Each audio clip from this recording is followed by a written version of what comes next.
মা গো, আমায় তোমার কাছে নিয়ে যাও না মা। আমার যে খুব কষ্ট হচ্ছে মা। আমি আর পারছি না মা।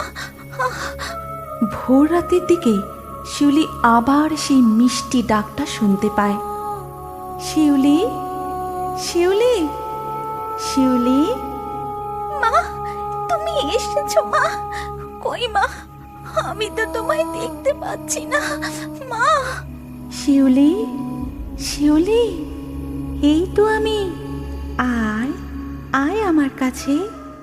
পরের দিন সকালে মামি ঘুম থেকে উঠে দেখে শিউলি উঠানের দাওয়াতে বসে আছে। গলায় তার শিউলি ফুলের মালা। আজ খুব ভোরবেলা উঠে পড়েছিস? যা, খাবার জলটা ধরে নিয়ে আয়। কি রে, শুনতে পেলি না? যা। ও, খুব সাহস হয়েছে দেখছি। এমন মারবো না। এই কথা বলে শিউলির মামি তেড়ে যায়, কিন্তু তার কাছে যেতেই সে দেখে শিউলির চোখ লাল টক টক করছে, আর শিউলি ভয়ঙ্করভাবে তার দিকে তাকিয়ে আছে। আচ্ছা ঠিক আছে, তোকে যেতে হবে না, কিন্তু গরুর জন্য ঘাসটা তুই কেটে নিয়ে আয়। শিউলি সেখান থেকে এক পাও নড়ে না। উল্টে ঘাস কাটার হিঁসুটা উড়ে মামির হাতে চলে আসে।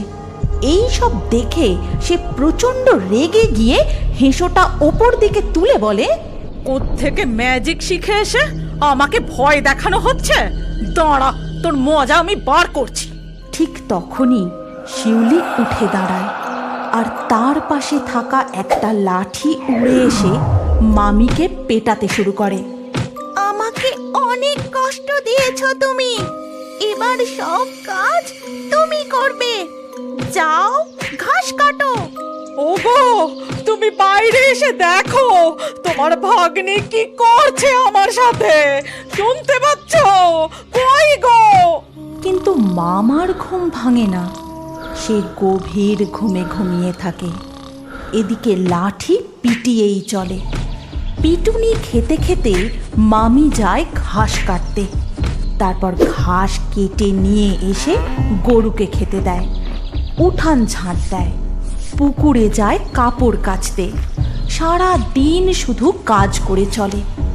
একটুও থামলে পরে লাঠির বাড়ি। সারা দিন তার কিছু খাওয়াও হয় না। যখন দুপুর গড়িয়ে বিকেল হতে যায়, তখন খুব ক্লান্ত হয়ে ঘরে ঢুকে বলে, হ্যাঁ গো, তোমরা বাবা ছেলে মিলে কত ঘুমোচ্ছ। সারাদিন খাওয়া দাওয়া করলে না, কাজে বেরোলে না, এত ডাকলুম সারাও দিলে না। ছেলেটা পর্যন্ত ঘুম থেকে উঠে কাঁদলো না, কিছু খেলো না। এদিকে খেটে খেটে আর লাঠির বাড়ি খেয়ে আমার গায়ে ব্যথা হয়ে গেল। সারাদিন আমারও কিচ্ছু খাওয়া হয়নি, খিদে পেট জ্বলে যাচ্ছে। বলো কি গিন্নি, আমি আজ এমন ঘুম ঘুমিয়েছি? এ তো স্বাভাবিক ব্যাপার নয়। তাছাড়া এসব হলো কি করে? তোমাকে কে মারলো? আর শিউলি বা কোথায়? কোথায় আর যাবে? সারাদিন এইসব কাণ্ড ঘটিয়ে এখন নিজের ঘরে ঢুকেছে। তবে তো তোমার কাছে আসতে পারলাম, নইলে লাঠির বাড়ি মারতে মারতে আমাকে একেবারে। সে কি কথা? চলো তো দেখি। তারপর তারা দুজন শিউলির ঘরের দিকে আসে ও ঘরের ভেতর গিয়ে দেখে শিউলি ঘরে নেই।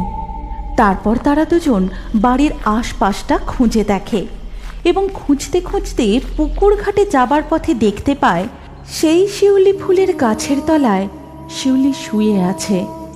দেখা যায় শিউলির চোখ বন্ধ, গলায় শিউলি ফুলের মালা, তার গোটা শরীরে শিউলি ফুল ছড়িয়ে রয়েছে। মুখে তার একটা মিষ্টি হাসি, যে হাসি খুব আপন, খুব প্রিয় কাউকে দেখলে ফুটে ওঠে। এ কি গো, ও তো গাছতলায় শুয়ে ঘুমাচ্ছে। ঘুমোচ্ছে? আগে ডেকে তোলো ওকে, আমার বিচার চাই। এ কি, শিউলির শরীর যে শক্ত কাঠ, বরফের মতো ঠান্ডা। সে কি গো, কি বলছো তুমি? তবে তবে এতক্ষণ কি ওর আত্মা যাওয়ার আগে সারাদিন ধরে আমাকে শিক্ষা দিয়ে গেল? ওরে বাবা, ওরে বাবা। এবার হয়তো শিউলিকে আর কোনোদিনও তার মায়ের আদর ভালোবাসা থেকে দূরে থাকতে হবে না। আমাদের গল্প এখানেই শেষ হলো। আপনার যদি আমাদের এই গল্প ভালো লাগে তাহলে এই ভিডিওটি লাইক অবশ্যই করুন। আর এখন আরো একটি মজাদার নতুন কার্টুন দেখার জন্য স্ক্রিনের উপর এই ভিডিওতে ক্লিক